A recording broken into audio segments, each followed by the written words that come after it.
kita mengenal yang itu namanya lembaga pembiayaan, gitu ya. Lembaga pembiayaan itu pada dasarnya dibagi menjadi dua macam, yaitu lembaga perbankan, ya, yang kita kenal, bank dan sebagainya, gitu. Kemudian ada namanya lembaga non bukan bank, ya, lembaga keuangan bukan bank. Ya, nanti kita akan pelajari itu, ya. Materi sudah saya sampaikan ke Patrick, ya. Oke. Kita masuk pada tema yang pertama yang dimaksud dengan perbankan, gitu ya. Dimana kalau kita bicara perbankan, kita tidak pernah lepas yang namanya dengan blueprint, ya.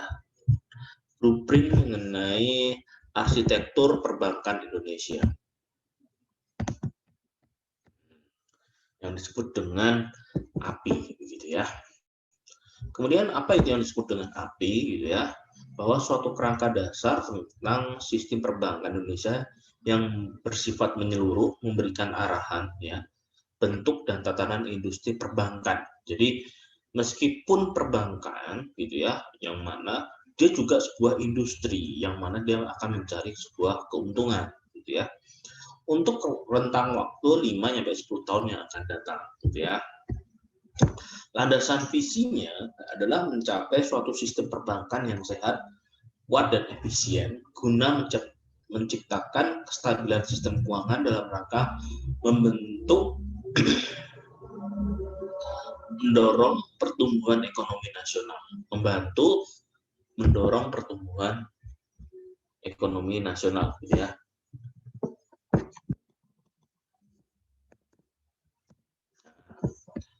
Kemudian di dalam 6 pilar, ya, arsitektur perbankan Indonesia, di sini ada yang pertama, menciptakan struktur perbankan domestik yang sehat, yang mampu memenuhi kebutuhan masyarakat, mendorong pembangunan ekonomi nasional yang berkesinambungan. Itu yang pertama.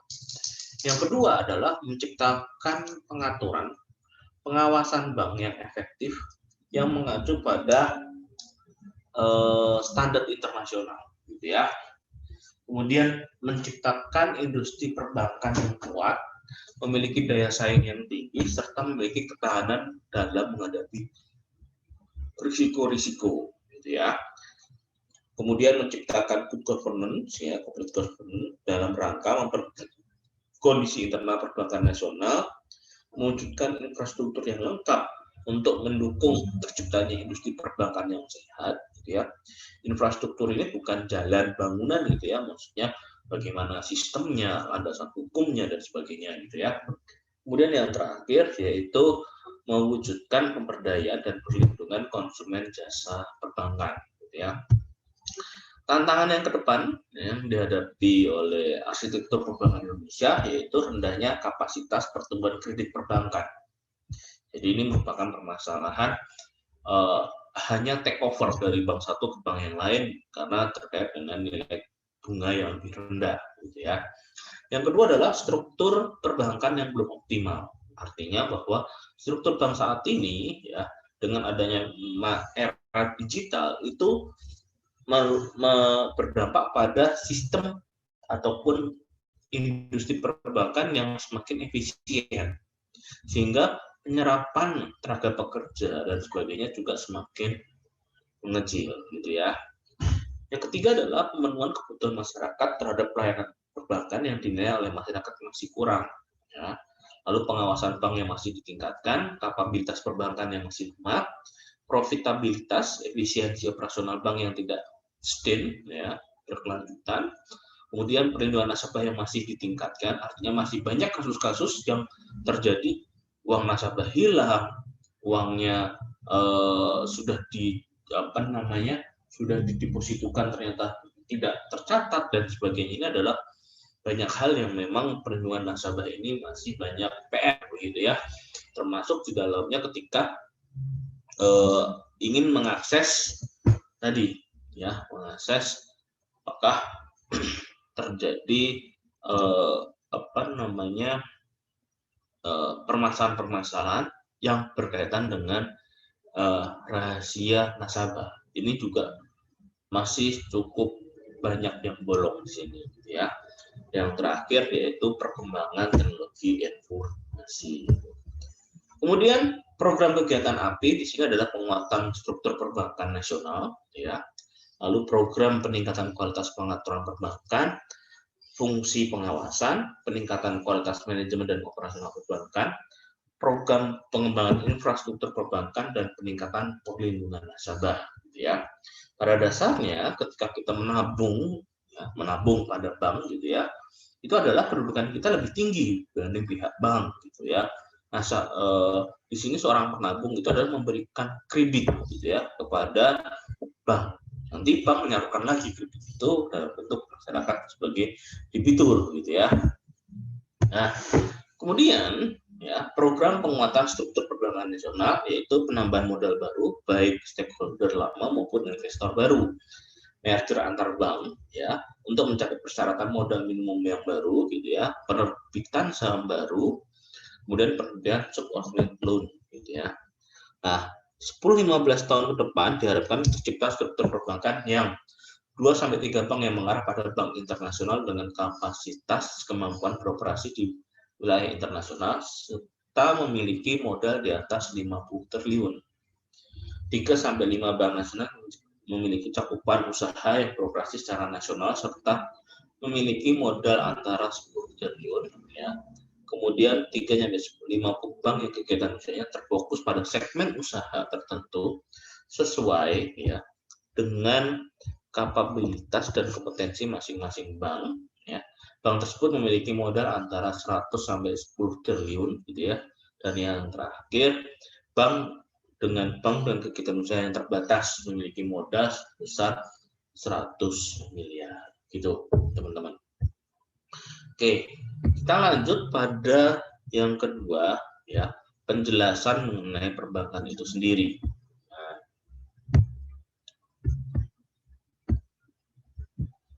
Kelihatan ya teman-teman ya? Kelihatan, Pak.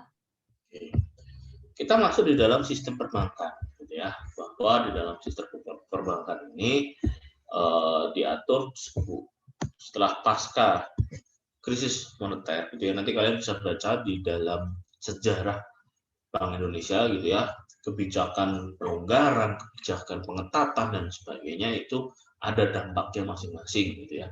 Ketika terjadi pelonggaran di tahun 1988, gitu ya, kemudian tidak dibarengi dengan akuntabilitas dan good governance yang baik, maka terjadilah krisis pada tahun 98. Jadi krisis 98 itu bukan suatu hal yang tiba-tiba, gitu ya. Itu dimulai dari sebelum-sebelumnya, tahun-tahun sebelumnya, gitu ya. Tahun 1988, gitu ya, itu terjadi ada sebuah kebijakan yang terjadi pelonggaran, gitu teman-teman. Jadi kita tidak bisa kebijakan saat ini akan berpengaruh pada yang akan datang, gitu ya. Jadi poinnya di situ. Nah, pasca adanya krisis 98 ini terjadi pengetatan, terjadi kebijakan untuk selektif dan sebagainya. Namun ada dampaknya juga. Apa dampaknya? Bahwa pertumbuhan kredit di dalam pasca krisis moneter itu juga tidak terlalu baik. Artinya bahwa orang mau melakukan usaha juga perlu diseleksi dengan begitu ketat, gitu ya, sehingga tidak terjadi krisis. Tapi di sisi lain, jadi mendorong ekonomi pertumbuhan nasional itu menjadi sedikit terhambat, gitu ya. Jadi pada dasarnya ini seperti teori decoupling. Kalian pernah dengar nggak coupling? Kalau yang laki-laki mungkin sering dengar, gitu ya, bahwa ya ketika kita injek couplingnya, gitu ya, maka istilahnya mobil itu tidak akan jalan, gitu kan, karena kan dia tenaga yang disalurkan oleh mesin tidak bisa tersalurkan kepada ban, gitu ya. Tetapi ketika couplingnya kita lepas, gitu ya, wah itu jalannya bisa saja kencang, gitu ya, dan berbahaya ketika bisa menabrak sesuatu hal, gitu. Nah, ini adalah bagaimana kita memainkan tadi ya bagaimana kita harus mengerem, bagaimana kita harus melepas, itu ya, teman-teman. Nah, kemudian ya, bank sebagai lembaga keuangan, ya, bank sebagai suatu badan yang bertujuan untuk memuaskan kebutuhan kredit, baik dengan alat-alat pembayaran sendiri maupun uang yang diperolehnya dari orang lain, maupun dengan cara memperedarkan alat-alat penukaran berupa uang giran. Ya, yang kedua adalah pokok-pokok perbankan, ya, adalah lembaga keuangan yang usaha pokoknya memberikan kredit dan jasa dalam lalu lintas pembayaran dan peredaran uang. Kemudian dalam perbankan, bank dalam badan usahanya menghimpun dana dari masyarakat, ya, dalam bentuk simpanan dan menyalurkannya kepada masyarakat dalam rangka meningkatkan taraf hidup rakyat.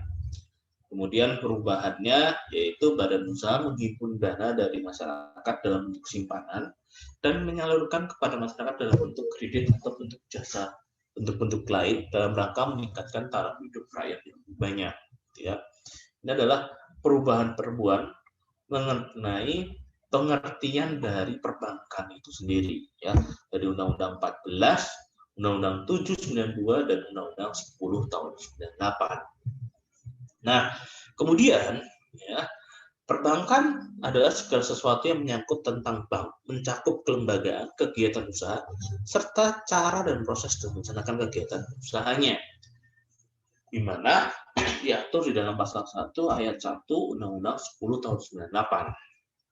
Tujuan perbankan adalah menunjang pelaksanaan pembangunan nasional dalam rangka peningkatan pemerataan, pertumbuhan ekonomi, dan stabilitas nasional ke arah peningkatan kesejahteraan rakyat yang lebih banyak. Pada dasarnya, perbankan itu dibagi menjadi dua macam, yaitu bank komersial dan bank sentral, gitu ya. Pengertian bank komersial adalah bank usaha yang menghimpun dana dari masyarakat dalam bentuk simpanan, ya, dan menyalurkannya kepada masyarakat dalam bentuk kredit atau bentuk lainnya dalam rangka meningkatkan taraf hidup rakyat yang lebih banyak, gitu ya. Fungsi perbankan adalah sebagai penghimpun dan penyalur dana masyarakat, perantara pihak-pihak yang memiliki kelebihan dana, ya, kepada pihak-pihak yang memerlukan atau kekurangan dana, ya. Jenis-jenis bank komersial dari beberapa sudut pandang, ya. Oke, sebentar ya teman-teman. Ini saya ada WA. Ini nanti saya tutup dulu sebentar. Saya minta waktu break 3 menit untuk menjawab WA dulu ya.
Oke, kita lanjut ya teman-teman.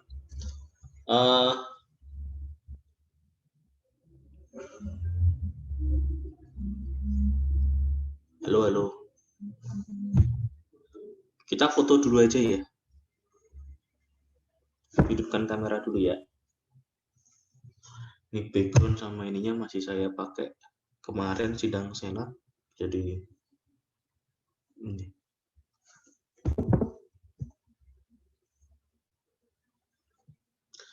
Tadi sudah lengkap ya? Masuk semua ya? Hadir semua, Pak.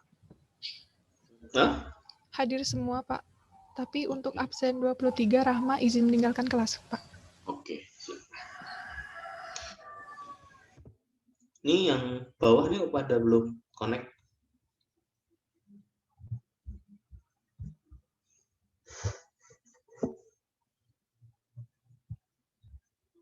Tiga, dua, satu.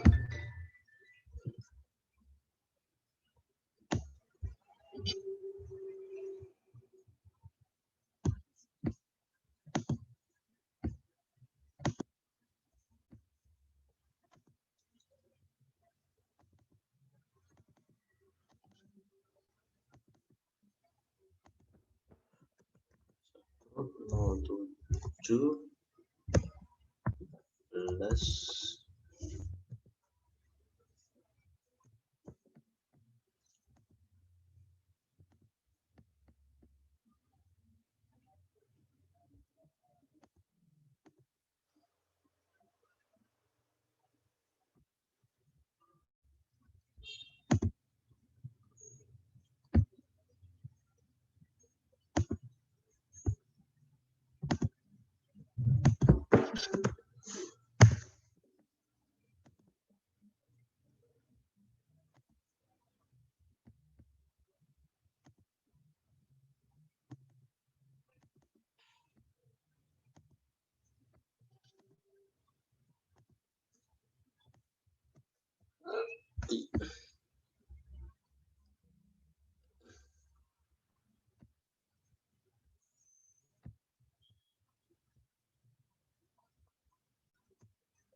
Kita sampai tadi mana ya materinya?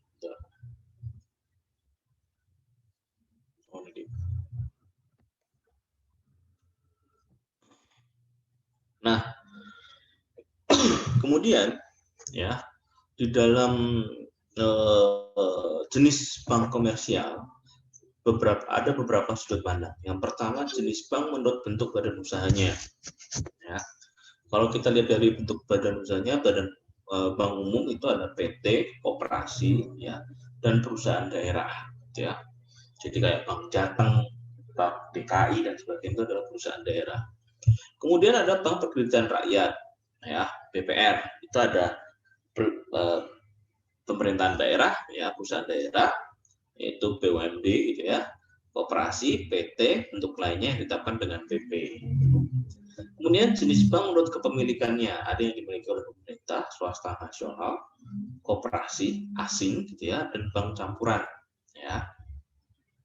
Namun di dalam Undang-Undang 10 tahun 98 untuk bank campuran ini sudah tidak ada lagi, gitu ya. Kemudian jenis bank menurut status ada bank devisa dan non devisa. Kemudian jenis bank berdasarkan cara menentukan harganya, yaitu konvensional dan syariah, gitu. Kemudian jenis bank yang berdasarkan undang-undang di sini dibagi menjadi dua macam, yaitu bank umum, ya, bank yang melaksanakan kegiatan usaha secara konvensional dan berdasarkan prinsip-prinsip syariah dalam kegiatannya memberikan jasa dalam lintas pembayaran ya dan atau ya. Lalu sedangkan BPR adalah bank yang melaksanakan kegiatan usaha secara konvensional atau berdasarkan prinsip-prinsip syariah dalam kegiatannya tidak memberikan jasa dalam lalu lintas pembayaran ya. Kemudian perbedaan antara bank umum dan BPR adalah dari jenisnya, jenis kegiatan usahanya, ya, modalnya lebih kecil, tadi yang sudah dijelaskan. Kemudian alokasi kredit, ya ini untuk usaha-usaha, BPR itu untuk usaha-usaha ya ekonomi rakyat gitu. Artinya ketika ingin modal usaha dan sebagainya, badan hukumnya, ya, kepemilikan, lalu double partisipan, double principal di sini. Fungsi pokok bank umum menyediakan mekanisme alat pembayaran yang lebih efisien dalam kegiatan ekonomi, menciptakan uang kira, gitu ya, menghimpun uang dan menyalurkannya kepada masyarakat, menawarkan jasa-jasa uang lainnya. Lalu usaha bank umum di sini menghimpun dana masyarakat, memberikan kredit, memberikan surat pengakuan hutang, gitu ya, membeli, menjual, menjamin atas risiko sendiri maupun untuk kepentingan atas perintah nasabahnya, memindahkan uang bank, ya, baik untuk kepentingan sendiri atau kepentingan nasabahnya, menempatkan dana pinjaman dana, meminjamkan dana kepada bank lain, menerima pembayaran atau tagihan atas surat berharga, menyediakan tempat untuk menyimpan barang atau surat berharga, melakukan kegiatan anjak piutang, ya, usaha kartu kredit atau wali amanat, pembiayaan dengan prinsip syariah dan kegiatan lain yang lazim dilakukan oleh pihak bank. Kemudian usaha BPR yaitu menghimpun dana dari masyarakat dalam bentuk deposito berjangka atau tabungan dalam bentuk lainnya bersamakan dengan itu, memberikan kredit, menyediakan pembiayaan dan penempatan dana berdasarkan prinsip syariah, menempatkan dana dalam bentuk SBI ya, surat Bank Indonesia, deposito berjangka, sertifikat deposito dan tabungan pada bank lain ya, sertifikat Bank Indonesia itu disebut dengan SBI. Kemudian larangan bagi bank BPR adalah menerima simpanan berupa giro, ikut serta dalam lalu lintas pembayaran, melakukan kegiatan usaha dalam valuta asing, ya, melakukan penyertaan modal, melakukan usaha perasuransian, dan melakukan kegiatan lain di luar kegiatan usaha sebagaimana dimaksud dalam pasal 13. Bentuk hukumnya di sini bank umum, perseroan ya, PT, koperasi, perusahaan daerah. Kalau BPR itu banyak hal gitu ya. PT, koperasi, perusahaan daerah, bentuk lain yang ditetapkan oleh PP, ya. Kepemilikan bank umum ya hanya dapat didirikan oleh warga negara Indonesia atau badan hukum Indonesia, warga negara Indonesia dengan badan hukum Indonesia dengan warga negara asing atau badan hukum asing secara kemitraan. Unsur kemitraan dalam kepemilikan bank yaitu terdapat unsur kepemilikan Indonesia, maksimum kepemilikan pihak asing adalah 99%. Ya. Emisi saham melalui bursa efek maksimum 99% dari jumlah saham bank yang bersangkutan. Pembelian saham oleh asing melalui bursa dapat mencapai 100% yang tercatat di bursa. BPR hanya dapat didirikan dan dimiliki oleh warga negara Indonesia, badan hukum Indonesia yang seluruh pemilikannya adalah warga Indonesia, ya, pemerintah daerah bersama diantaranya ketiganya, ya, tidak dimungkinkan adanya unsur kepemilikan asing. Nah, ini nanti kalian bisa cek di dalam Perpres mengenai negatif list investasi ya teman-teman, apakah masih seperti itu atau ada perubahan gitu ya. Namun ketika saya cek kemarin ini masih seperti ini, tapi untuk memastikan kembali kalian bisa lihat di dalam Perpres negatif list investasi gitu ya.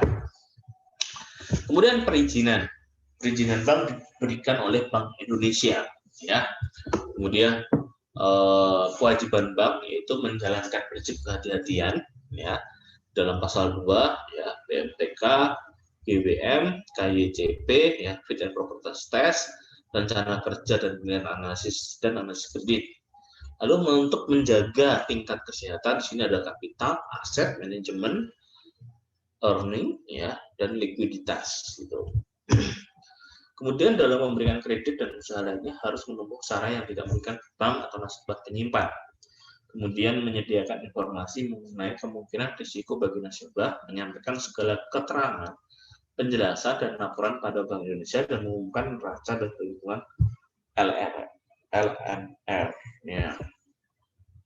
Ukuran prinsip kehati-hatian, ya, bank dan orang-orang yang terlibat di dalamnya, terutama dalam membuat kebijaksanaan dan menjalankan kegiatan usahanya, wajib menjalankan tugas dan wewenangnya masing-masing secara cermat, teliti, profesional, ya, sehingga memperoleh kepercayaan pada masyarakat. Patuh terhadap keseluruhan peraturan perundang-undangan yang berlaku secara konsisten dengan didasari oleh etikat baik. Kemudian prudensial bank, prinsipal risiko perbankan, yaitu risiko kredit macet, ya, risiko yang diakibatkan debitur penerima kredit tidak mampu mengembalikan jumlah pinjaman yang diterima beserta bunganya sesuai dengan jangka waktu yang ditentukan atau disepakati. Yang kedua adalah risiko investasi, bahwa risiko kerugian akibat penurunan nilai portofolio surat berharga yang dimiliki oleh bank. Kemudian risiko likuiditas, yaitu risiko untuk memenuhi kebutuhan likuiditas dalam rangka memenuhi permintaan kredit penarikan dana oleh nasabah, ya, pada suatu waktu. Ya. Kemudian risiko operasional, yaitu risiko akibat ketidakpastian usaha bank, misalnya penurunan keuntungan, kegagalan produk baru, dan sebagainya. Kemudian risiko penyelewengan akibat tidak jujuran, penipuan, moral, dan sebagainya oleh pejabat, karyawan, dan nasabah. Yang terakhir yaitu risiko reputasi, yaitu risiko hilangnya kepercayaan masyarakat terhadap bank yang ditandai dengan trust atau bank crush, gitu ya. Kemarin sudah sempat kalian tonton, jadi kalian sudah punya gambaran untuk ini, gitu ya. Kemudian kita masuk di dalam bank sentral, gitu ya. Bank sentral ini adalah sistem moneter di Indonesia, meliputi otoritas moneter dan sistem perbankan. Otoritas moneter merupakan lembaga berwenang untuk mengambil kebijaksanaan di bidang moneter. Sumber uang primer, baik untuk perbankan, masyarakat maupun pemerintah. Otoritas moneter di samping mengeluarkan uang kartal juga menerima simpanan giro dari perbankan dan pemerintah. Otoritas moneter diatur di dalam Undang-Undang 23 tahun 99 untuk Undang 3 tentang perubahan atas Undang-Undang 23 tahun 99, bahwa Bank Indonesia adalah bank yang bertanggung jawab otoritas kebijakan moneter untuk menjaga kestabilan nilai rupiah. Ya, berbeda dengan Kementerian Keuangan, yaitu mengenai otoritas fiskal, gitu ya. Jadi dipisahkan antara otoritas moneter dan otoritas fiskal, gitu ya. Kemudian sistem perbankan diatur di dalam Undang-Undang 7 tahun 92 untuk Undang-Undang 10 tahun 98. Bank Indonesia mempunyai tugas dan wewenang di bidang otoritas moneter dan sistem perbankan. Pengertian bank sentral, gitu ya, diatur di dalam pasal 4 ayat 1 Undang-Undang 23 98 untuk pasal 4 ayat 3 Undang-Undang 3 tahun 2004. Kemudian Bank Indonesia adalah bank sentral yang Indonesia sebagaimana dimaksud dalam undang-undang yang berlaku. Ya. Perubahan pokok di dalam Undang-Undang Bank Indonesia di sini di dalam Undang-Undang 13 tahun 68 itu ada multiple objektif, bagian dari pemerintah, bertanggung jawab kepada pemerintah, kurang transparan kepada publik. Sedangkan di dalam Undang-Undang Perbankan yang baru, ya, yang dimaksud dengan single objektif, lembaga negara yang sifatnya independen, bukan merupakan lembaga dalam naungan pemerintah, gitu ya. Dia auxiliary organization, gitu ya, seperti KPK dan sebagainya, gitu. Namun dia disebutkan dalam Undang-Undang Dasar 45. Lalu dia bertanggung jawab kepada publik langsung, gitu ya, tidak bertanggung jawab pada presiden sebagai kepala pemerintahan, gitu ya. Kemudian lebih transparan kepada publik. Gitu. Tujuannya Bank Indonesia single objektif adalah mencapai dan memelihara kestabilan nilai rupiah. Jadi kalau terkait dengan nilai tukar rupiah terhadap dolar dan sebagainya, itu merupakan tanggung jawab bank sentral. Nah, uangnya dari mana? Uangnya dari keuangan. Kalau memang Bank Indonesia sudah tidak memiliki uang lagi, sehingga dia minta uang kepada Menteri Keuangan biasanya, gitu ya. Maka dalam undang-undang sistem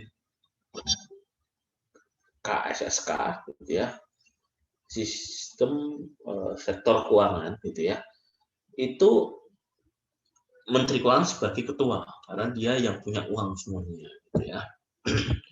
Lalu kemandirian Bank Indonesia. Bank Indonesia adalah lembaga negara yang independen dalam melaksanakan tugas dan wewenangnya, bebas dari campur tangan pemerintah atau pihak lain, kecuali untuk hal-hal yang secara tegas diatur dalam undang-undang ini.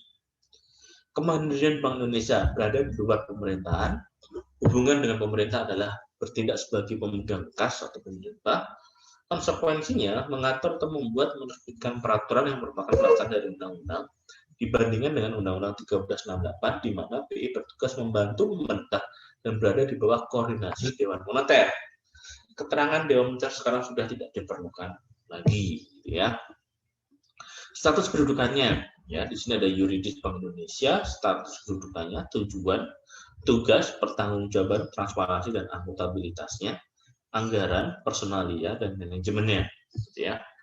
Kemudian kemandirian Bank Indonesia secara yuridis, ya di dalam Undang-Undang 23 tahun 99 bagian landasan yuridis independensi Bank Indonesia.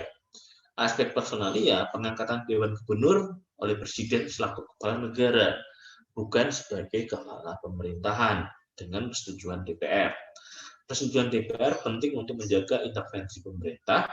Anggota Dewan Gubernur tidak dapat diberhentikan oleh Presiden selama masa jabatannya kecuali mengundurkan diri, berhalangan atau melakukan suatu tindak pidana. Kemudian aspek institusinya independen dalam melaksanakan fungsi dan tugasnya, bebas dari intervensi pihak lain secara struktural beberapa di luar pemerintahan. Ya. Kemudian aspek tugasnya larangan pihak lain untuk melaksanakan segala bentuk campur tangan pelaksanaan tugas Bank Indonesia. Kemudian aspek tujuannya fokus pada single objektif yang sudah dijelaskan, ya, yang tercermin itu ada laju inflasi yang rendah dan kestabilan nilai tukar. Aspek manajemen, BI dipimpin oleh Dewan Gubernur yang berwenang sepenuhnya menjalankan organisasi Bank Indonesia. Kemudian aspek anggaran, ya, ditetapkan oleh Dewan Gubernur yang disampaikan kepada DPR, ya. Kemudian aspek transparansi sebagai konsekuensi dari kemenangannya. Maka Bank Indonesia harus transparan dan mempertanggungjawabkan kepada publik. Lalu aspek akuntabilitas mengenai pertanggungjawaban publik, ya. Ada 3 bidang Bank Indonesia, ya. Yang pertama melaksanakan kebijakan moneter, ya. Lender of last resort, membantu mengatasi mismatch adalah risiko kredit, pembiayaan, manajemen dan pasar, laju inflasi, penetapan cadangan minimum, ya. Pengaturan kredit dan pembiayaan, mengatur cadangan devisa. Ya. Kemudian yang kedua mengatur menjaga sistem pembayaran, mengeluarkan, mencabut, menarik dan memusnahkan uang, clearing antar bank, gitu ya. Dan yang terakhir pembinaan dan pengawasan perbankan. Lalu kekuasaan Bank Indonesia di sini adalah power and right of lisensi, regulasi, kontrol dan improvement section. Ya, ini adalah sejarahnya teman-teman. Ya, mungkin nanti bisa kalian baca-baca. Ya, lebih lengkapnya ada di dalam webnya BI, gitu ya. Di situ ada sejarahnya dari awal terbentuknya sampai terjadinya sebuah krisis dan sebagainya.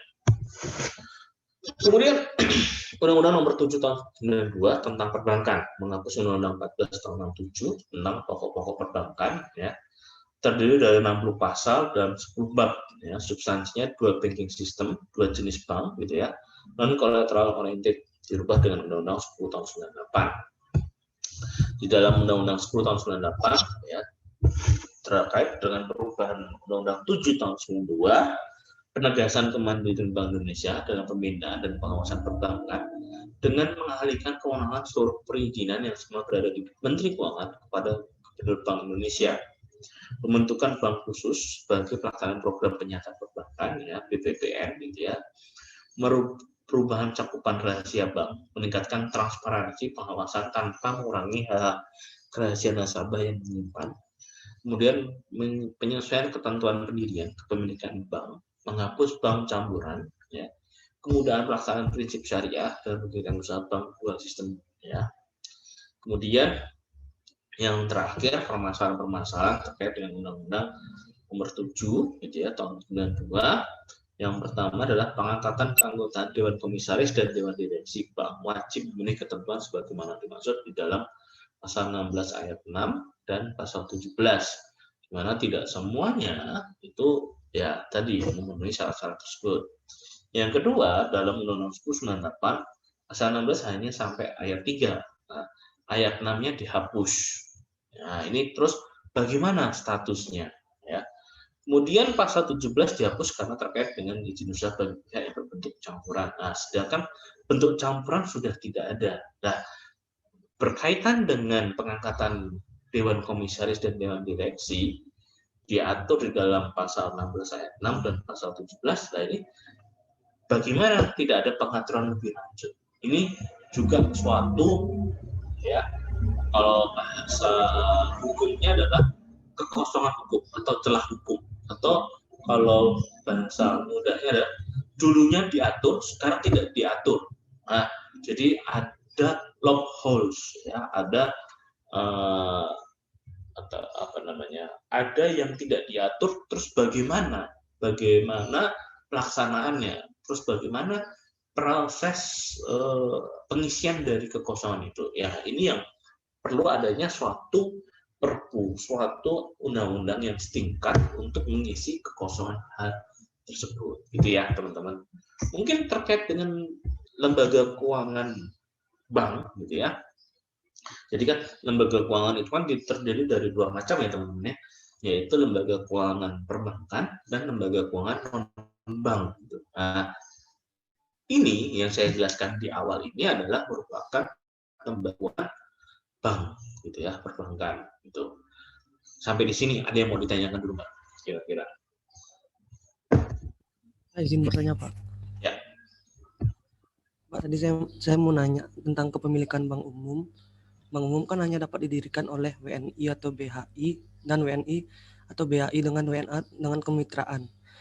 Terus di sini ada unsur kemitraan maksimal kepemilikan pihak asing 99%. Nah, misalnya kalau ada bank yang kepemilikan pihak asing itu 99%, apakah itu memudarkan unsur kepemilikan Indonesia ya? Kenapa pihak asing itu tidak dibatasi dengan kepemilikan saham sebesar minimal di bawah 50%? Oke. Gini Mas, coba kalian cari perpres mengenai daftar negatif list investasi. Udah ketemu loh.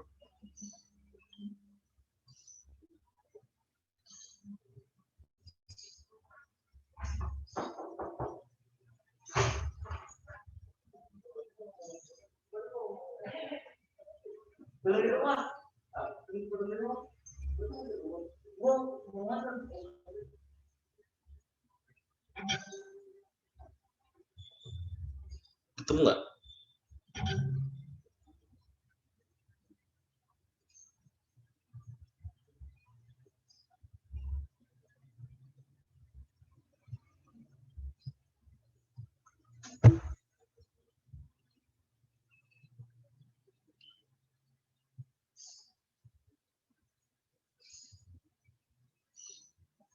Ketemu teman-teman? Perpres.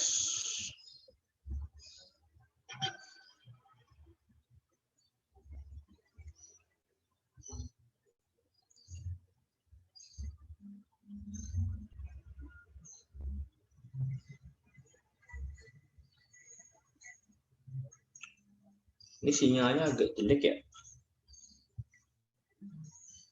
Perpresnya nomor 10 tahun 2021. Sudah ketemu nggak? Nah, itu di lampirannya, kamu buka tuh.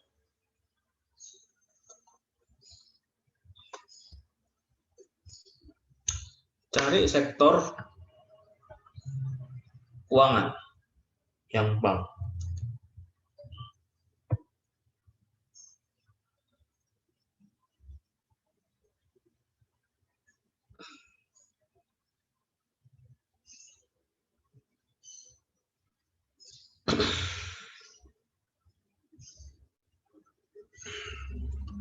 Jadi kalau kita merujuk pada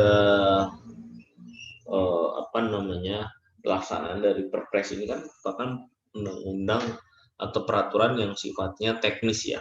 Tapi kan ada undang-undang yang melingkupi, yaitu undang-undang penanaman modal. Nah, di dalam undang-undang penanaman modal ini ada hal-hal atau sektor-sektor tertentu yang tidak boleh dilakukan investasi, ya, yaitu salah satunya yaitu di bidang pertahanan keamanan. Nah, itu dia memang khusus, jadi dia tidak boleh ada investasi dari pihak asing dan sebagainya. Itu salah satu contoh di mana dibatasi. Nah, terus bagaimana soal perbankan? Apakah perbankan termasuk hal yang dikecualikan? Menurut Undang-Undang Penanaman Modal, itu bukan merupakan sektor yang sifatnya harus dikuasai oleh pemerintah, dalam hal ini negara, begitu ya, karena ini bersangkutan dengan memacu pertumbuhan ekonomi suatu negara. Nah, kalau kita lihat dominasi di Indonesia, maka masih banyak dominasinya dilakukan oleh BUMN, artinya perbankan BUMN, ya, BRI, Mandiri, BNI, BTN, dan sebagainya itu. Yang mana itu masih mendominasi di sektor keuangan, ya, terkait dengan perbankan. Gitu. Nah, lembaga keuangan bank yang dimiliki oleh asing tadi, Indonesia belum cukup berkembang, gitu ya. Seperti misalkan Temasek dan Bank Danamon, itu kedua-duanya itu adalah milik Singapura, gitu ya. Itu juga tidak terlalu bagus untuk perkembangan usahanya di Indonesia. Ini terus contoh lagi yang yang dari asing itu apa lagi? Ya itu tadi, salah satu contohnya itu yang saya tahu ya, Mas. Jadi kalau saya sih mengatakan bahwa ya masih didominasi, meskipun dibuka keran seluas-luasnya, tetapi masih kuat di BUMN gitu.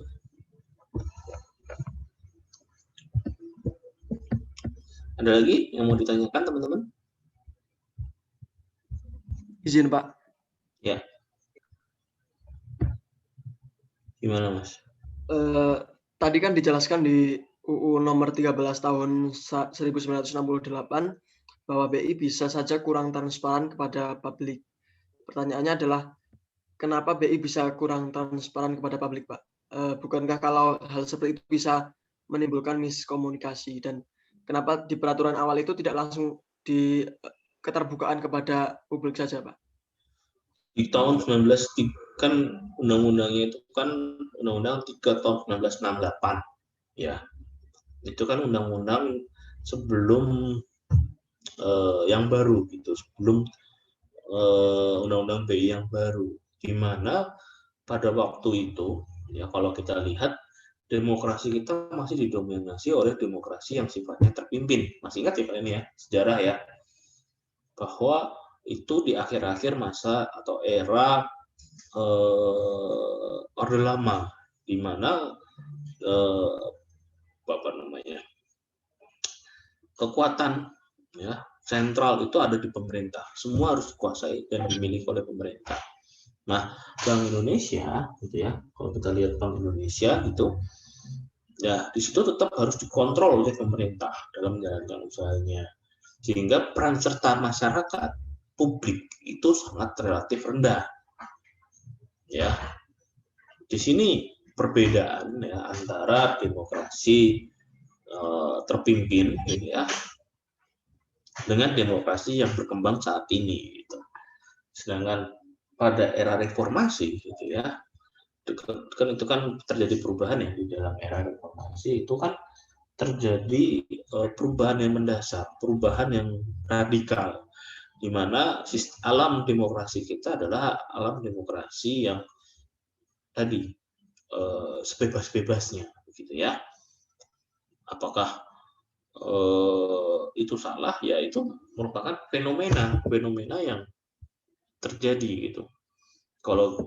Jadi kalau kita membentuk suatu peraturan baik itu undang-undang, PP dan sebagainya, itu kita lihat fenomena alam sekitarnya. Kapan dibentuknya itu pasti terpengaruh dari pembentukannya. Kita ambil contoh yang Undang-Undang BI tahun 98. Itu adalah awal-awal era reformasi, di mana keinginan masyarakat menjadi seorang sistem demokrasi yang sebebasnya atau demokrasi liberal begitu ya, itu sangat tinggi sehingga mempengaruhi bentuk tadi peran serta publik harus ikut serta gitu. Berbeda dengan undang-undang BI yang lama di mana itu masih menggunakan alam pikiran, alam cara berpikir yang sifatnya terpimpin. Semua harus dikendalikan oleh negara, semua harus dikendalikan oleh pemerintah, dalam hal ini presiden. Sehingga di situ peran serta publik disingkirkan. Itu jadi inilah berbeda. Ya. Contoh yang paling kelihatan banget adalah misalkan contoh nih Undang-Undang Ketenagakerjaan tahun 2003 gitu ya. Itu kan awal-awal era reformasi, semua buruh diberikan stimulus, diberikan manfaat yang lebih gitu ya. Undang-Undang 17 tahun Undang-Undang 17 tahun 17 tahun. Undang-Undang Ketenagakerjaan berapa sih?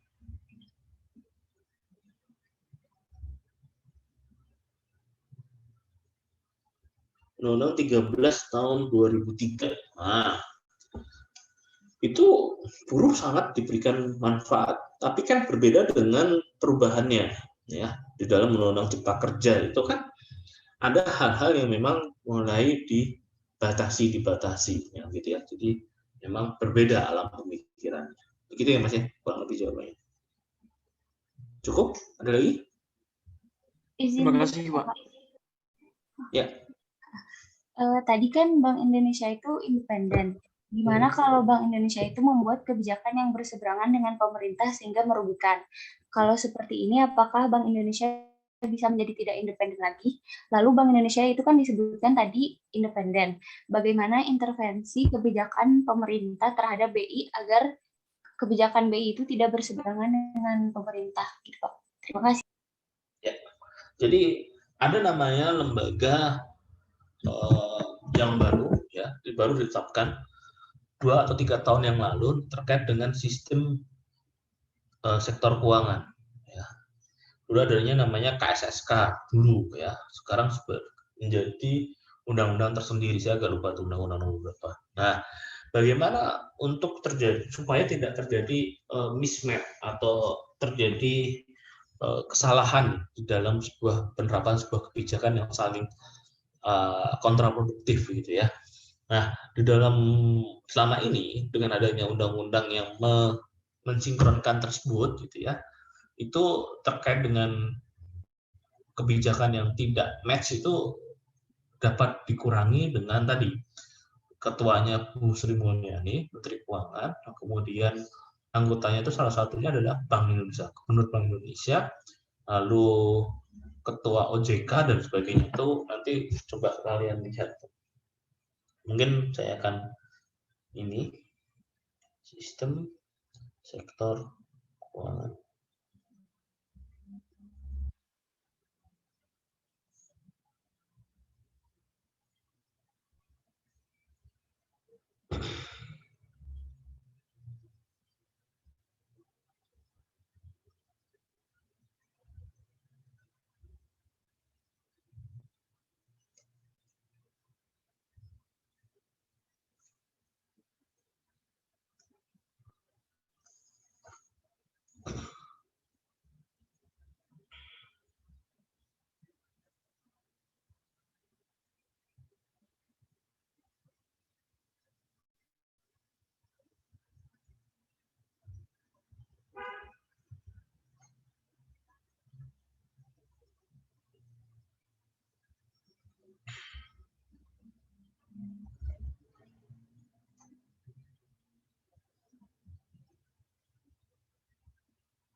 Iya, udah terima ya.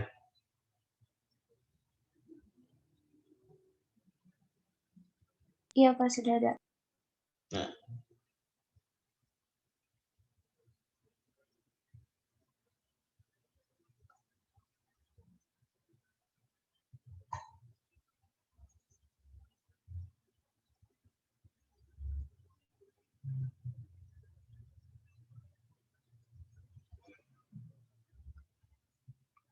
Ini yang tadi saya cerita terkait dengan negative list investasi. Ini sampai sekarang saya belum bisa buka.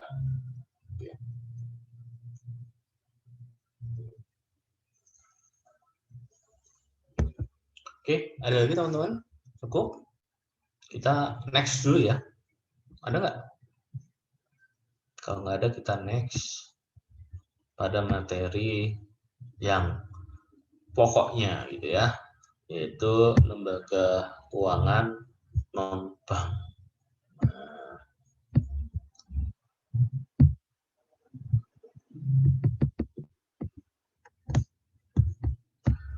Tadi saya sudah cerita bahwa lembaga keuangan itu dibagi menjadi dua macam, yaitu lembaga keuangan perbankan dan lembaga keuangan bukan bank, gitu ya. Lalu kita masuk dalam lembaga keuangan bukan bank. Karakteristiknya lembaga pembiayaan ya atau lembaga keuangan bukan bank ini tidak boleh menarik dana secara langsung dari masyarakat, baik berupa giro, tabungan, deposito maupun promes, gitu ya. Penerbitan promes hanya diperbolehkan sebagai jaminan atas pinjaman yang diperoleh dari bank sebagai pembiayaan baik untuk kebutuhan modal maupun modal kerja maupun investasi dunia usaha, gitu ya. Kemudian tidak diperbolehkan memberikan kredit secara langsung, gitu ya. Kita masuk macam yang pertama, yaitu dengan anjak piutang atau factoring, gitu ya. Badan usaha melakukan kegiatan pembiayaan dalam bentuk pembelian atau pengalihan serta pengurusan piutang atau tagihan jangka pendek perusahaan dari transaksi perbankan dalam atau luar negeri. Ya. Putusan Menteri Keuangan nomor 1251 KMK.013 tahun 1988. Pihak yang terkait yaitu faktor perusahaan anjak piutang, pihak yang memberikan jasa anjak piutang pada klien, gitu ya. Klien adalah supplier, pihak yang menerima jasa anjak piutang, ya, menjual barang atau jasa secara kredit kepada pelanggan atau customer, gitu ya. Kemudian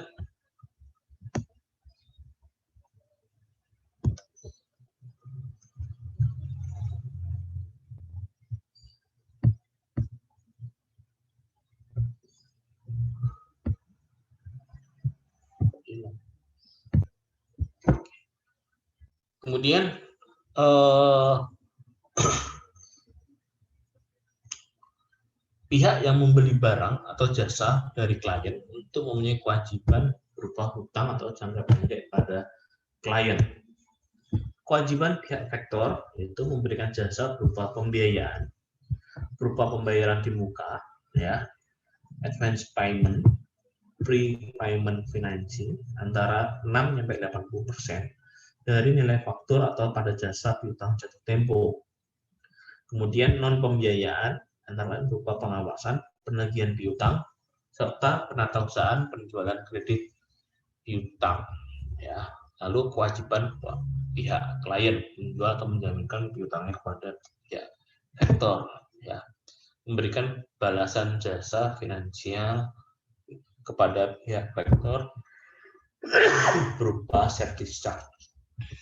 Kemudian jenis factoring, ya, berdasarkan jasa pelayanannya diberikan full service factoring, ya, memberikan jasa secara menyeluruh jasa pembiayaan maupun non pembiayaan. Invoice discounting, ya, memberikan jasa pembiayaannya saja. Book factoring artinya memberikan jasa pembiayaan dan pemberitahuan kepada customer pada saat jatuh tempo piutang. Maturing factoring yaitu pemberian jasa proteksi risiko piutang, administrasi penjualan secara menyeluruh, dan penagihan tanpa melakukan pembiayaan atau pemberian uang muka. Factoring domestik ini ya contohnya supplier atau klien, ya, melakukan penjualan kepada customer, gitu. Kemudian supplier melakukan kontrak dengan perusahaan anjak piutang, ya.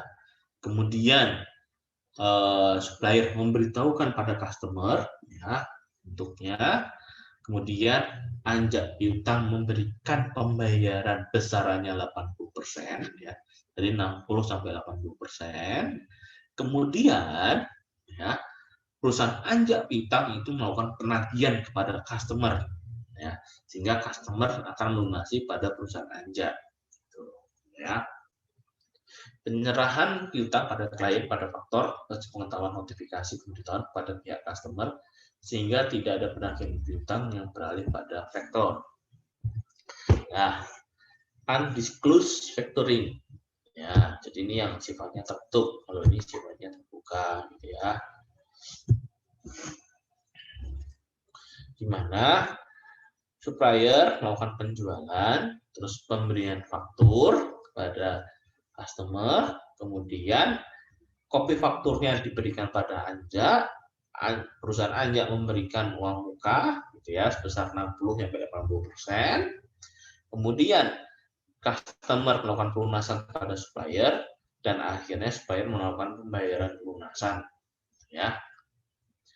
Karena tadi diberikan uang pembayaran 60%. Penyerahan piutang pada klien pada faktor tanpa sepengetahuan, ya, pada customer. Dalam hal ini hak penagih piutang tidak dapat dialihkan pada faktor, ya. Penanggung risiko with resource factoring, pihak klien menanggung risiko atas piutang yang tidak tertagih. With resource factoring, yaitu pihak factoring menanggung risiko atas piutang yang tidak tertagih, baik sebagian ataupun seluruhnya, sesuai perjanjian. Factoring internasional anjak piutang sering disebut export factoring, ya, yaitu kegiatan anjak piutang untuk transaksi ekspor impor barang yang melibatkan dua perusahaan factoring yang masing-masing negara sehingga seluruh melibatkan 4 pihak: eksportir, importir, eksportir factoring, dan importir factoring. Ya, ini biasanya kalau di Indonesia export factoring itu adalah ini apa namanya? Dulu namanya Bank Ekspor Import Indonesia, Eksim, ya. Sekarang itu namanya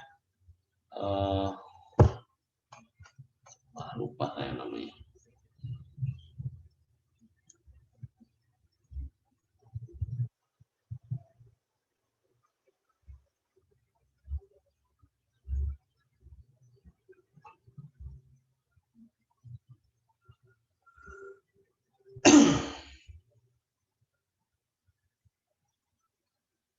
Lembaga Pembiayaan Ekspor Indonesia, LPEI, ya, itu biasanya ekspor factory-nya itu di Indonesia, ya. Jadi seorang Indonesia, pengusaha Indonesia mau mengirim barang, ya, berupa apa namanya, ukiran jati dari Jepara, gitu ya, mau dikirim ke Jepang. Nah, maka ada faktur, ya, pengiriman barang, fakturnya kasih ke LPI, gitu ya. Kemudian LPI membayar 80%, ya, kepada perusahaan di Indonesia, gitu ya, atau pengusaha Indonesia. Kemudian fakturnya atau dokumennya dikirim pada pihak rekanan dari LPI, ya, yang ada di Jepang. Kemudian faktur dokumen pengapalan dan sebagainya sampai kepada importir. Nah, kemudian pihak importir dari Jepang itu melakukan pembayaran melalui dari rekanan dari perusahaan LPI, gitu ya. Kemudian pembayaran 100% pada ekspor factoring di Indonesia, terus kemudian di Indonesia melakukan tadi penyerahan, ya, refund kembali sebesar 20% dari sisa, gitu ya. Tuh, gambarannya seperti itu, teman-teman. Kemudian yang kedua yaitu modal ventura, gitu ya. Modal ventura adalah badan usaha melakukan usaha pembiayaan dalam bentuk penyertaan modal ke dalam suatu perusahaan yang menerima bantuan pembiayaan dalam jangka waktu tertentu. Dasar hukumnya adalah Kepres 61 tahun 1988. Konsep modal ventura adalah tingginya expense return yang diharapkan pada pemodal karena besarnya risiko dalam bisnis modal ventura. Model ventura lebih cenderung membiayai usaha-usaha yang menjanjikan keuntungan yang lebih besar, misalnya pada usaha baru di bidang pengembangan teknologi. Modal ventura bersedia membiayai gagasan inovasi yang dapat dikembangkan jadi suatu realita usaha yang memberikan keuntungan berlipat, gitu ya. pembiayaan dalam bentuk penyertaan modal saham dalam waktu tertentu. Kemudian dalam perkembangannya penyertaan tersebut di atas dapat dimodifikasi semi equity finansial.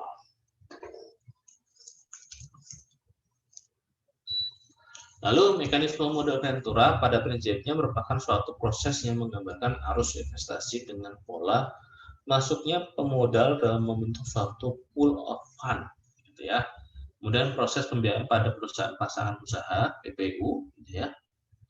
Kemudian proses penarikan kembali penyertaan tersebut disebut dengan divestasi. Kemudian pihak yang terlibat langsung di sini adalah pemilik modal yang mengharapkan keuntungan yang tinggi dari modal dari para investornya, dihimpun dari suatu lembaga khusus yang disebut venture capital fund, gitu ya. Lalu profesional yang mempunyai keahlian mengelola investasi dan mencari jenis investasi yang potensial. Potensial ini berupa lembaga yang disebut dengan manajemen venture atau capital fund company, ya. Perusahaan yang membutuhkan modal yang saya sebut invest company atau perusahaan pasangan usaha. Bentuk mekanisme modal ventura itu yang pertama adalah single tersebut, yaitu membentuk PMV yang langsung dikelola oleh manajer PMV itu sendiri, disebut PMV konvensional. Mekanisme ini menempatkan PMV dalam dua fungsi, yang pertama sebagai pemberi bantuan pembiayaan dan yang kedua sebagai pemberi bantuan manajemen ya, pada PPU. Yang kedua yaitu two-tiers approach, yaitu membentuk modal ventura, kemudian pengelolaannya diserahkan pada perusahaan manajemen investasi yang memang memiliki keahlian di bidang modal ventura. Pendekatan ini memungkinkan sebuah PPU menerima bantuan pembiayaan, bantuan manajemen dari dua PMV yang berbeda. Di Indonesia, mekanisme dalam konsep pemisahan antara ventura capital fund dengan manajemen ventura capital. Kembali tidak diatur dalam perundangan. Karakter PMV yaitu pembiayaan PMV merupakan equity, ya, quasi equity finansial, financing, di mana pembiayaan yang diberikan dalam bentuk penyertaan modal. Instrumen pembiayaan dapat menggunakan obligasi konversi, bentuk pembiayaan lain disebut dengan semi equity finansial. Ya.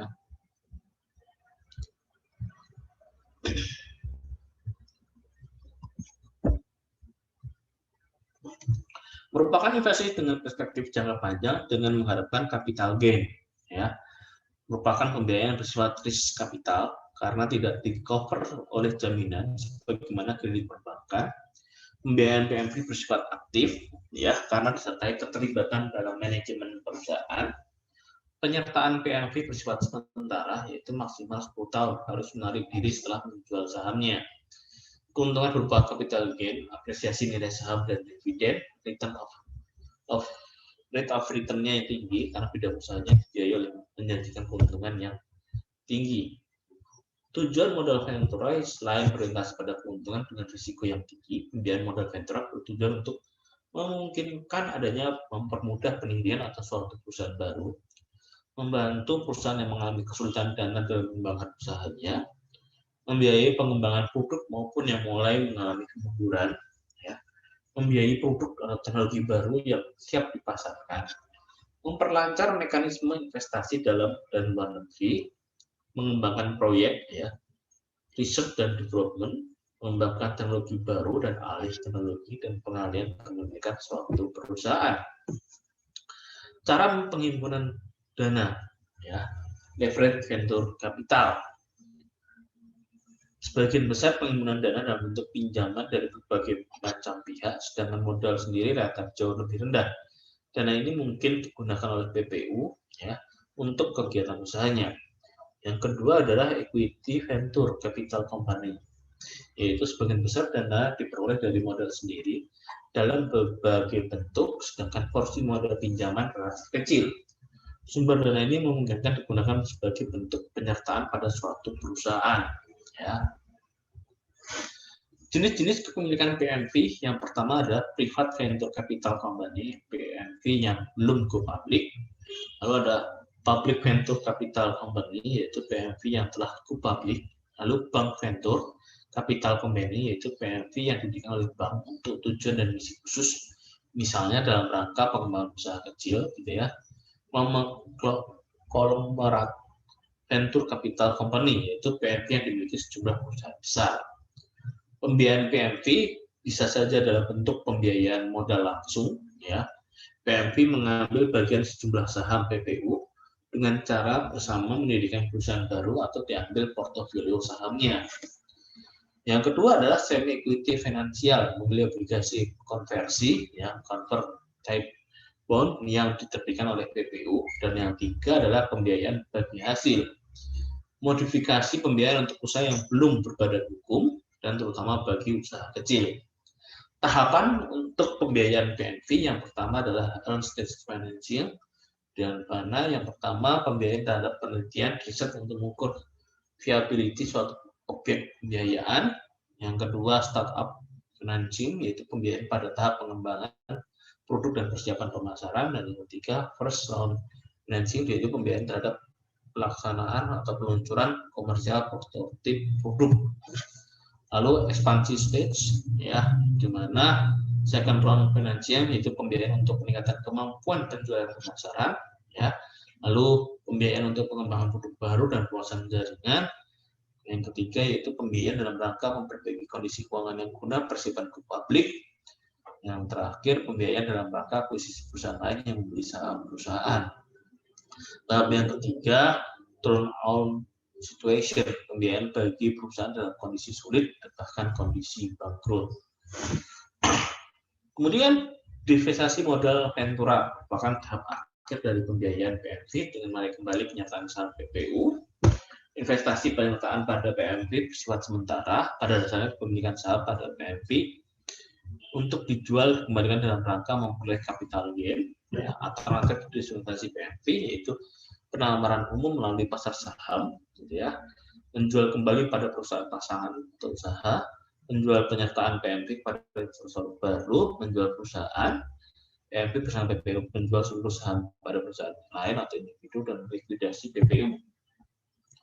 Sebab guna usaha atau leasing, ya, ini bentuk yang ketiga. Tadi bentuk pertama adalah factoring, yang kedua adalah modal venture, dan yang ketiga adalah leasing, ya.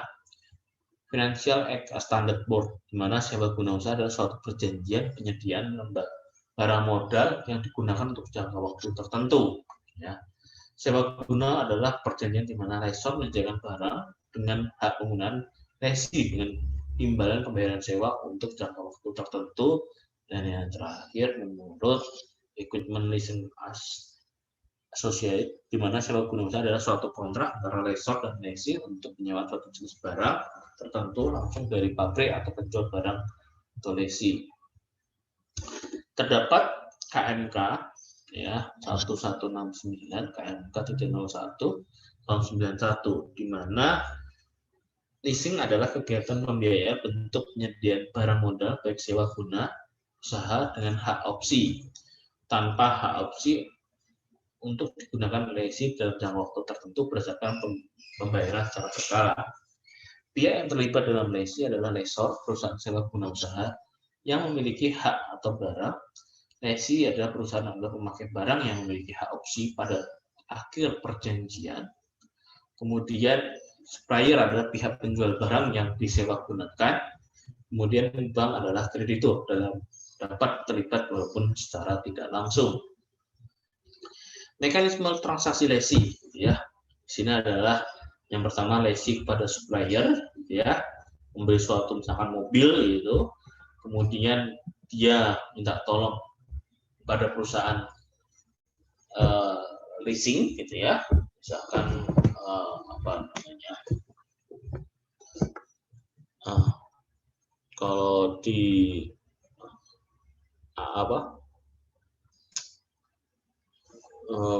banyak ya perusahaan leasing itu, kayak kalau di Honda itu ada FIF dan sebagainya, itu adalah lessor, gitu ya, perusahaan leasing, gitu ya. Jadi kalau kalian mau beli sepeda motor mereknya Honda, lessornya itu adalah FIF, gitu ya. Nah, kamu hubungi FIF, kemudian memberikan kebutuhan pembiayaan, lalu lessor mengirim letter of offer atau commitment letter of lessee, ya. Kemudian di poin keempat yaitu penandatangan kontrak leasing, ya. Lalu poin kelima, lessor kepada ahas, gitu ya, untuk mengirim tadi bahwa ini sudah lunas. Nah, barang dikirim kepada kita, terus di pembeliannya diisi ke lessor ya BPKB gitu ya, dikasih ke sini. Lalu poin ke-8, pembayaran oleh lessor pada supplier, lalu pembayaran sewa secara berkala ya. Jadi ini di sini lessee membayar. Lah, ini contohnya apa? Misalkan nih lessee-nya adalah seorang ojek online. Dia butuh modal yaitu berupa kendaraan sepeda motor. Untuk apa? Untuk menjalankan usahanya kan gitu. Maka dia menghubungi penjualan ya, lalu dan menghubungi pihak lessor FIF tadi. Nah, ini adalah suatu sistem terkait dengan perusahaan leasing. Nah, ketika BPKB dipindah ke sini, maka ini dijamin dengan jaminan fidusia, teman-teman, gitu ya. Sehingga ketika si lessee ini tidak membayar, poin ke-9 tidak membayar pada lessor, maka pihak lessor lah yang dapat mengajukan tadi pengambilan barang tersebut dengan bukti jaminan fidusia. Nah, dengan pasca adanya undang-undang putusan Mahkamah Konstitusi, maka ketika mau mengambil objek yang tadi yang dijamin dengan fidusia tadi harus dengan putusan pengadilan. Jadi tidak boleh dilakukan oleh debt collector, gitu ya teman-teman ya. Ini cara-cara atau mekanisme sendiri. Jenis perusahaan leasing ya, di sini ada independent leasing company, capital lessor ya, independent yang leasing jenis berdiri sendiri atau pihak manapun dalam hal memberikan pembiayaan pada lessee, lessor maupun pada supplier. Yang kedua adalah captive lessor, yaitu apabila supplier mendirikan perusahaan leasing dengan tujuan meningkatkan penjualan. Jenis ini disebut dengan third party lessor, di mana pihak pertama adalah perusahaan induk dan yang kedua adalah perusahaan leasing. Dan pihak kedua adalah lessee. Ya. Lalu lessee broker itu berfungsi menghubungkan calon lessee dengan pihak lessor, memberikan jasa lain yang dibutuhkan dalam suatu transaksi leasing, gitu ya. Kemudian bentuk transaksinya ya macam-macam teknik pembiayaan leasing. Yang pertama financial leasing, yaitu lessor yang membiayai sebagai pemilik barang modal. Lessee membayar sewa secara berkala, sewa terdiri dari biaya perolehan yang barang biaya lainnya yang diinginkan.